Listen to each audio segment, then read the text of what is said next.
Investors double down on AI ahead of headline results from Nvidia.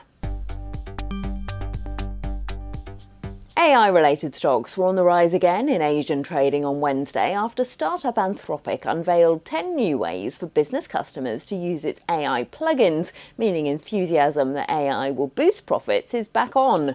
Technology stocks have seesawed in recent days after a viral piece of research suggested AI agents could replace not just software companies, but payment providers like Visa and MasterCard, and apps like Uber and DoorDash. Janet Moyes, head of market analysis at RBC Brewin Dolphin. Janet, software stocks seem to be gaining ground again. Investors are moving money back into tech. But how do you pick a safe bet on AI in such confused times? Indeed, I think it is very likely that AI will bring about a lot of disruptions in many industries. But of course, there's a lot of uncertainty. And I guess investors initially are just in sell-off mode. Because they want to sell first and ask questions. And obviously, there is very likely overreaction given that the sell-off is so indiscriminate. I would say in terms of positioning for AI, I mean, obviously, the beneficiaries would be the AI picks and shovels play because the many companies have already committed capital spending, and those companies will be direct beneficiary. And on the software layer, I do believe that the software companies that provide the infrastructure for companies that has its own data integrity, its own ecosystem is less likely to be replaced by AI. I mean, AI could even improve the efficiency and productivity of these companies.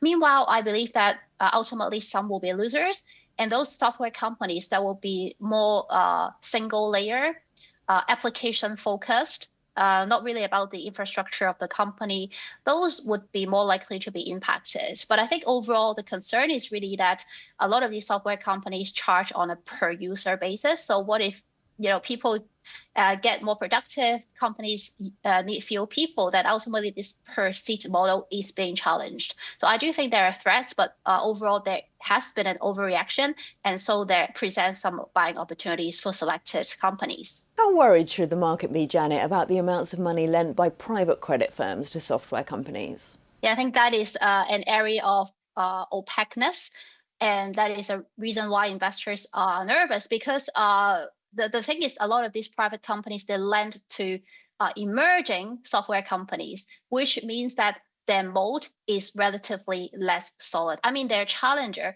to existing businesses, and effectively their moat is less. Their years of experience, their infrastructure is just less build up that existing companies they were about to challenge. So I think theoretically, you can argue that AI could be more of a threat to these emerging companies or venture capital companies, backed software companies. So I think there is indeed concern there, given that the investments are relatively less liquid and the commitment to these companies is less visible in the future.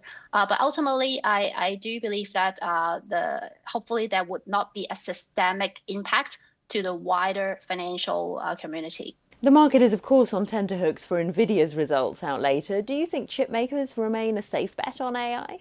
I think relatively, because as I mentioned, hyperscalers have committed 600 billion of capex in 2026 alone, and this is solid. I mean, this is real sending that the semiconductor and hardware companies are direct beneficiaries of. So I do believe that the AI enablers, infrastructure builders will continue to be favored.